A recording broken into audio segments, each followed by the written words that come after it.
Hello friends, welcome back to NVR updates YouTube channel. PGCET 2024 ಅಪ್ಡೇಟ್ಗೆ ಸ್ವಾಗತ. ಸುಮಾರು ವಿದ್ಯಾರ್ಥಿಗಳಿದ್ರೆ document verification ಯಾವಾಗಿಂದ ಶುರು ಆಗುತ್ತೆ, ಹಾಗೆ ನಮ್ಮದು ಸುಮಾರು ಮಿಸ್ಟೇಕ್ಸ್ ಆದರೆ ಇದೆ. ಒಂದು RD ನಂಬರ್ ಆದರೆ ಎಕ್ಸ್ಪೈರ್ ಆಗಿದೆ, ಹಾಗೆ ನಮ್ಮದು ಅಪ್ಲಿಕೇಶನಲ್ಲಿ ಸ್ವಲ್ಪ ಮಿಸ್ಟೇಕ್ಸ್ ಆದರೆ ಇದೆ. ನಾವು ಇನ್ನೂ ಫೈನಲ್ ಸೆಮಿಸ್ಟರ್ದು ಒಂದು ಮಾರ್ಕ್ಸ್ ಆದರೆ ಎಂಟರ್ ಮಾಡಿಲ್ಲ ಅಂತ, ಇನ್ನು ಕೆಲವೊಂದು ವಿದ್ಯಾರ್ಥಿಗಳಾದರೆ ಸ್ಟಡಿ ಸರ್ಟಿಫಿಕೇಟ್ಸಲ್ಲಿ ಮಿಸ್ಟೇಕ್ಸ್ ಇದೆ ಅಂತ ಸುಮಾರು ವಿದ್ಯಾರ್ಥಿಗಳಾದರೆ ಕಮೆಂಟ್ ಹತ್ರ ಕೇಳ್ತಾನೆ ಇದ್ದೀರಾ. ಸೊ ಇದ್ರ ಬಗ್ಗೆ ಎಲ್ಲನೂ ಕಂಪ್ಲೀಟಾಗಿ ನಾನು ಈ ವಿಡಿಯೋಲ್ಲಾದರೆ ತಿಳಿಸ್ಕೊಡ್ತೀನಿ. ಅದಕ್ಕೂ ಮುನ್ನ ನಮ್ಮ ಚಾನಲ್ಗೆ ಇನ್ನೂ ಯಾರು ಸಬ್ಸ್ಕ್ರೈಬ್ ಆಗಿಲ್ಲೋ ಸಬ್ಸ್ಕ್ರೈಬ್ ಆಗಿ, ಹಾಗೆ ವಿಡಿಯೋ ಇನ್ಫಾರ್ಮೇಟಿವ್ ಅನ್ಸಲ್ಲಿ ತಪ್ಪದೇ ವಿಡಿಯೋಗಾದರೆ ಒಂದು ಲೈಕ್ ಆದರೆ ಮಾಡಿ. ಬನ್ನಿ ಈಗ ವಿಡಿಯೋ ಆದರೆ ಸ್ಟಾರ್ಟ್ ಮಾಡೋಣ.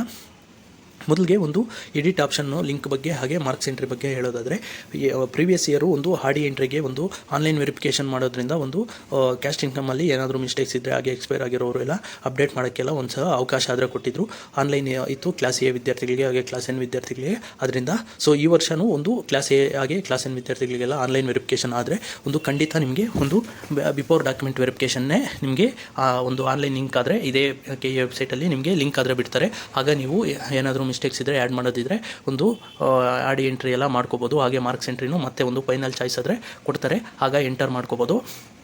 ಇನ್ ಕೇಸ್ ಒಂದು ಆಫ್ಲೈನಲ್ಲಿ ಏನಾದರೂ ವೆರಿಫಿಕೇಷನ್ ಆದರೆ ನೀವು ಭಯ ಪಡೋ ಅಗತ್ಯವಿಲ್ಲ. ಏನಾದರೂ KEಗೆ ನೀವು ಆಫ್ಲೈನ್ ವೆರಿಫಿಕೇಷನ್ಗೆ ಹೋದಾಗ ಏನಾದರೂ ಮಿಸ್ಟೇಕ್ಸ್ ಇದ್ದರೆ ನೀವು ಅಲ್ಲೇ ಒಂದು ಡಾಕ್ಯುಮೆಂಟ್ ವೆರಿಫಿಕೇಷನ್ನು ಮಾಡುವಾಗ ಒಂದು ಸಿಸ್ಟಮಲ್ಲಿ ಅವ್ರ ಕಡೆ ಒಂದು ಮಾನಿಟರು, ನಿಮ್ಮ ಕಡೆ ಒಂದು ಮಾನಿಟರ್ ಆದರೆ ತೋರಿಸಿರ್ತಾರೆ. ಅದರಲ್ಲಿ ನಿಮ್ಮ ಅಪ್ಲಿಕೇಶನಲ್ಲಿ ಏನಾದರೂ ಮಿಸ್ಟೇಕ್ಸ್ ಇದ್ದರೆ ಎಲ್ಲ ಅವ್ರಿಗೆ ಹಾಗೆ ಹೇಳಿದ್ರೆ ಅವರು ಕರೆಕ್ಷನ್ ಎಲ್ಲ ಮಾಡಿ ನಿಮಗೆ ಅಪ್ಡೇಟ್ ಆದರೆ ಮಾಡ್ತಾರೆ. ನೀವಾದರೆ ಆಫ್ಲೈನ್ ವೆರಿಫಿಕೇಷನ್ಗೆ ಹೋಗೋ ವಿದ್ಯಾರ್ಥಿಗಳಾದರೆ ಹೊರೆ ಆಗೋ ಅಗತ್ಯವಿಲ್ಲ. ಈ ವರ್ಷ ಇನ್ನೂ ಕನ್ಫ್ಯೂಷನಲ್ಲಿ ಇದ್ದಾರಂತೆ. ಸೊ ನೋಡಬೇಕು, ಆಫ್ಲೈನ್ ವೆರಿಫಿಕೇಷನ್ ಆದರೆ ನೀವಾದರೆ ಹೊರೆ ಆಗೋ ಅಗತ್ಯವಿಲ್ಲ. ಇನ್ ಕೇಸ್ ಆನ್ಲೈನ್ ವೆರಿಫಿಕೇಷನ್ ಆಗಿ ನಿಮ್ದೇನಾದರೂ ಮಿಸ್ಟೇಕ್ಸ್ ಆಗಿ ಒಂದು ವೆರಿಫಿಕೇಷನ್ ಸ್ಲಿಪ್ ಎಲ್ಲ ಡೌನ್ಲೋಡ್ ಆಗಲಿಲ್ಲ ಅಂದರೆ ನೀವು ಒಂದು KE ಮಲ್ಲೇಶ್ವರಮ್ಮು ಒಂದು 18th ಕ್ಲಾಸಲ್ಲಿ ಆಫೀಸ್ಗೆ ಆದರೆ ಭೇಟಿ ನೀಡಿ. ನೀವಾದರೆ ಆಫ್ಲೈನ್ ವೆರಿಫಿಕೇಷನಲ್ಲಿ ಒಂದು ವೆರಿಫಿಕೇಷನ್ ಸ್ಲಿಪ್ ಎಲ್ಲ ಪಡ್ಕೊಂಡು ಒಂದು ಆಪ್ಷನ್ ಎಂಟ್ರಿ ಆದರೆ ಮಾಡ್ಕೋಬೋದು. ನೀವಾದರೆ ಹೊರೆ ಆಗೋ ಅಗತ್ಯವಿಲ್ಲ. ಸುಮಾರು ವಿದ್ಯಾರ್ಥಿಗಳಾದರೆ ಕೇಳ್ತಾಯಿದ್ರು, ನಮ್ಮದು ಆನ್ಲೈನ್ ವೆರಿಫಿಕೇಷನ್ ಆದರೆ ರಿಜೆಕ್ಟ್ ಆದರೆ ನಾವೇನು ಮಾಡಬೇಕು ಅಂತ. ಸೊ ಆಗ ನೀವು ಆಫ್ಲೈನ್ ವೆರಿಫಿಕೇಷನ್ಗೆ ಹೋಗಿ ಕರೆಕ್ಷನ್ ಆದರೆ ಮಾಡ್ಕೋಬೋದು. ಅದರ ಬಗ್ಗೆ ಆದರೆ ನೀವು ಹೊರೆ ಆಗೋ ಅಗತ್ಯವಿಲ್ಲ. ಆದಷ್ಟು ನಾನು ಏನಾದರೂ ಪ್ರಿವಿಯಸ್ ವೀಡಿಯೋಲಿ ತಿಳಿಸ್ಕೊಟ್ಟಿದ್ದೀನಿ ಅಷ್ಟು ಡಾಕ್ಯುಮೆಂಟ್ಸ್ನ ಬಿಫೋರ್ ಡಾಕ್ಯುಮೆಂಟ್ ವೆರಿಫಿಕೇಷನ್ನು ಶೆಡ್ಯೂಲ್ ಬಿಡೋಷ್ಟರೊಳಗಡೆ ನೀವು ಎಲ್ಲ ಡಾಕ್ಯುಮೆಂಟ್ಸ್ನ ರೆಡಿಯಾಗಿ ಇಟ್ಕೊಳ್ಳೋಕ್ಕೆ ಟ್ರೈ ಮಾಡಿ. ನಿಮಗೆ ಖಂಡಿತ ಏನು ಪ್ರಾಬ್ಲಮ್ ಆಗೋಲ್ಲ. ಈಗ ಒಂದು ಡಾಕ್ಯುಮೆಂಟ್ ವೆರಿಫಿಕೇಷನ್ನು ಶೆಡ್ಯೂಲ್ ಆದರೆ ಯಾವಾಗ ಬಿಡ್ತಾರೆ ಅಂತ ಹೇಳೋದಾದರೆ, ಒಂದು 15th ಏನಂದರೆ ಈ ಮಂತ್ ಅಕ್ಟೋಬರ್ 15 ನಂತರ ಒಂದು ಅವರಾದರೆ ವೀಕಲ್ಲಿ ಬಿಡ್ತೀರಿ ಅಂತ ಹೇಳಿದ್ದಾರೆ. ಆದರೆ ಒಂದು ಅಕ್ಟೋಬರ್ 15 ನಂತರ ನಿಮಗೆ ಒಂದು ಡಾಕ್ಯುಮೆಂಟ್ ವೆರಿಫಿಕೇಷನ್ ಆದರೆ ಶುರುವಾಗುತ್ತೆ. ಸೊ ಅಲ್ಲಿ ತನಕ ನೀವು ಏನಾದರೂ ಡಾಕ್ಯುಮೆಂಟ್ಸು ಮಿಸ್ಟೇಕ್ಸ್ ಇದ್ದರೆ ಮಿಸ್ ಆಗಿದ್ದರೆ ನಾನು ಪ್ರಿವಿಯಸ್ ವೀಡಿಯೋಲಿ ತಿಳಿಸ್ಕೊಟ್ಟಿದ್ದೀನಿ, ಅಷ್ಟು ಡಾಕ್ಯುಮೆಂಟ್ಸ್ನ ರೆಡಿ ಮಾಡ್ಕೊಳ್ಳೋಕ್ಕೆ ಟ್ರೈ ಮಾಡಿ.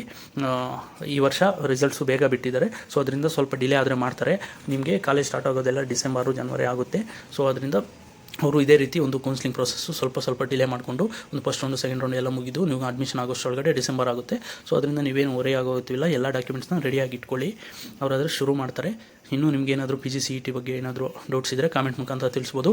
ಹಾಗೆ ನಮ್ಮನ್ನು ಇನ್ಸ್ಟಾಗ್ರಾಮ್ ಮುಖಾಂತರ ಫಾಲೋ ಮಾಡಿ, ಅಲ್ಲಾದರೂ ಮೆಸೇಜ್ ಮಾಡ್ಬೋದು. That's all for this video. Keep watching NVR updates for more educational and scholarship related updates. Thanks for watching guys. ಮುಂದಿನ ವಿಡಿಯೋಲ್ಲಾದರೆ ಸಿಗೋಣ.